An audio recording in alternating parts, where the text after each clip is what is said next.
Alright, Will here, Unsound Studios. My daughter Everly is taping me, so I'll try to make this quick. Got a quick comment, one of the videos just asking about my studio setup, so I'll try to make this quick and kind of go in order. But yeah, here's my computer setup. Got kind of like a standard gaming table. Got Yamaha, real nice Yamaha studio monitors. This is just PC based. I'm actually using Reaper right now as my DAW. Big Knob Studio audio interface.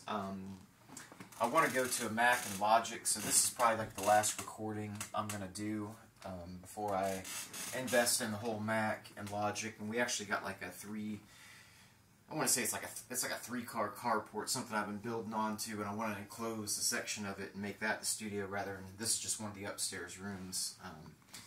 But yeah, do all my mixing here, kind of show you. But yeah, using Reaper right now. Basically, what I got is I'm using 2 tracks for the playing hard left for the guitar, 2 tracks playing hard right for the other guitar. Then I'm using 3 tracks for the bass, just different EQs on the bass. Using 2 tracks for the drums.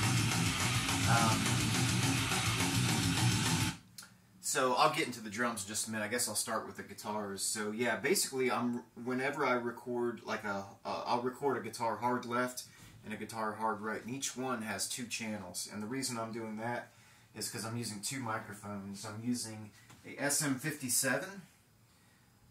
And then that's not hooked up right now, but then an AKG condenser mic.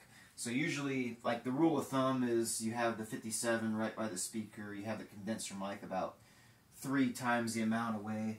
And what you do is you blend, obviously you'll blend the 2 mics together. The SM57 will get a lot more of the lows, the condenser mic will get the highs, and you blend them in. So each one of those goes into a channel. And I'll blend them in. I pretty much keep them the same volume and blend them in with the preamps and everything. But yeah, you know, kind of basic setup. I know Reaper's, a lot of people don't like it, but it's just what I learned on. And before that, I was on like another really old setup, but just got to invest in that Mac. And then once I get Logic, then get the Mac. That'd be awesome, because then I could get everything mastered, because every studio basically uses Logic.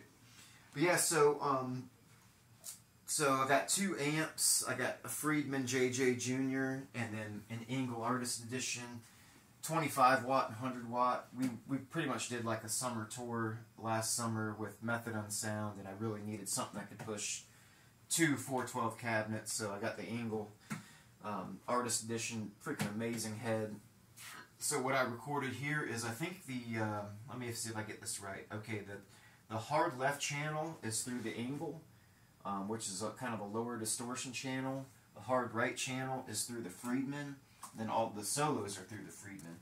Now I'll do another video on all my guitars, because I got a bunch of them. But the majority of tracks are going to be recorded with this Gibson Flying V. This thing's got a bare knuckle War Pig pickup in the bridge. I mean, this thing is just my baby. Yeah, this thing is, I mean, you cannot beat it. I know Gibson, sometimes people get lemons out of them or whatever, but yeah, you can't beat the sound of this thing.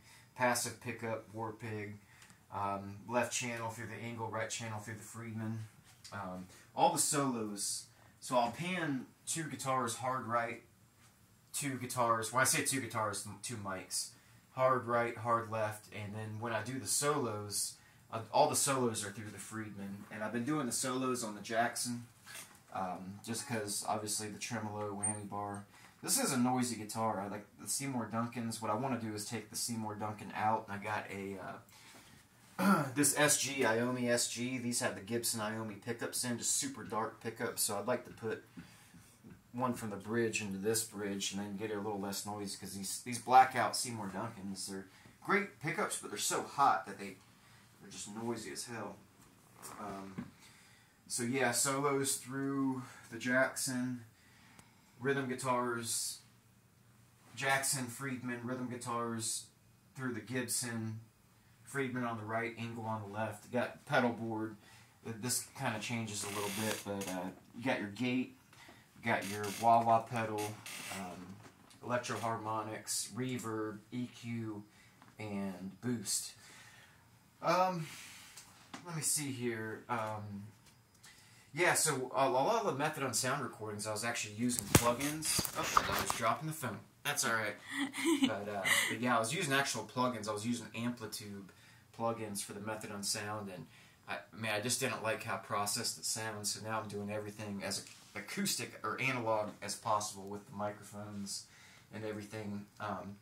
Okay, so that, I guess, takes care of the guitars. There's some other guitars I use, like, I gotta do another video on the guitars, but I mean, I got like an American Strat that's got the Seymour Duncan upgrade.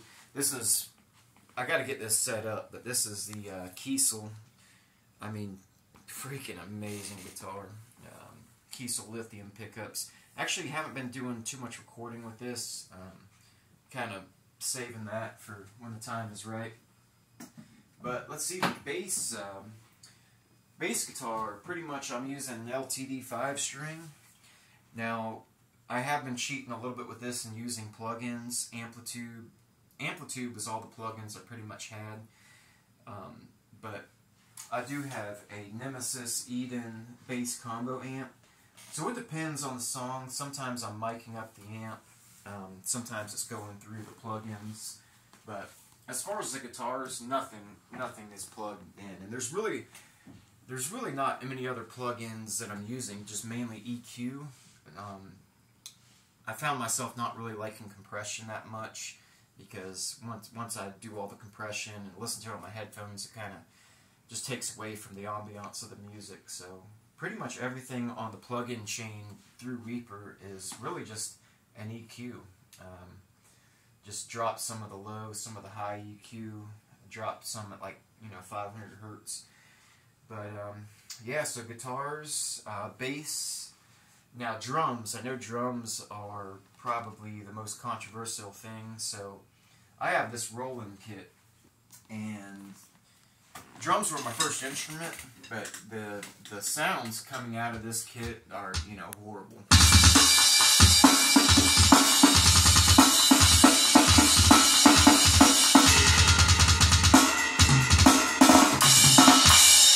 So anyways, rather than use the Roland sounds, they go through MIDI, and for the Method on Sound, I was using Amplitude Moto Drum.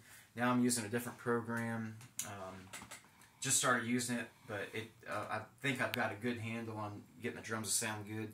Of course, you would want an acoustic set, but then you have to have like 15-20 grand worth of microphones to get it to sound good. Then you have to do all the wave editing with getting all the washouts. So of course, a lot of people, Morris Sound Studios was famous for using triggers, and unfortunately, I'm using triggers. I'm triggering the Roland kit to a different setup, and some of the stuff I can play. If I played, drums every day for 6 weeks, I'd probably be able to play all of it. But most of it, I play. Other stuff, I will, I wouldn't say quantize, but get it sound a little bit better through the MIDI tracks. But I did leave a lot of mistakes on this new record. With Method on Sound, I quantized everything, and I really don't like the way it sounds. I like a lot of these new records, like Cattle Decapitation and stuff like that.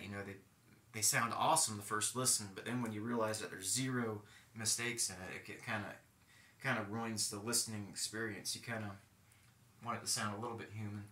So yeah. And I noticed I was looking through a lot of these records. Like I just picked up a few records out of my collection, and it's like Mexican death metal, Cathartic, drums recorded, at a different studio. Pharmacist, which is my freaking favorite album in the last 5 years, probably. Drums recorded at a different studio by a different band.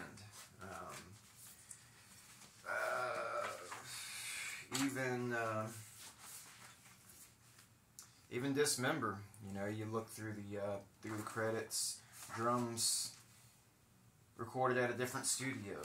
Bloodbath, drums recorded at a different studio. I know a lot of the metalcore bands, they're not shy about it.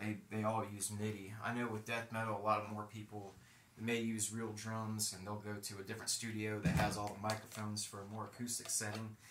But, you know, more and more often it's just so much more efficient to do the MIDI drums. And I know a lot of studios right now charging a ton to send them like a rough drum track and program it all through MIDI. So I'm getting pretty good at that. If anybody needs MIDI drums done, hit me up. I got it. Dirt cheap, $50 an hour. Well, I don't know. I shouldn't say that. But yeah, usually when you get into recording stuff, it's all about, you know, having a good, comfortable setup, you know, nice chairs, nice speakers. Once I get out of this room, I am going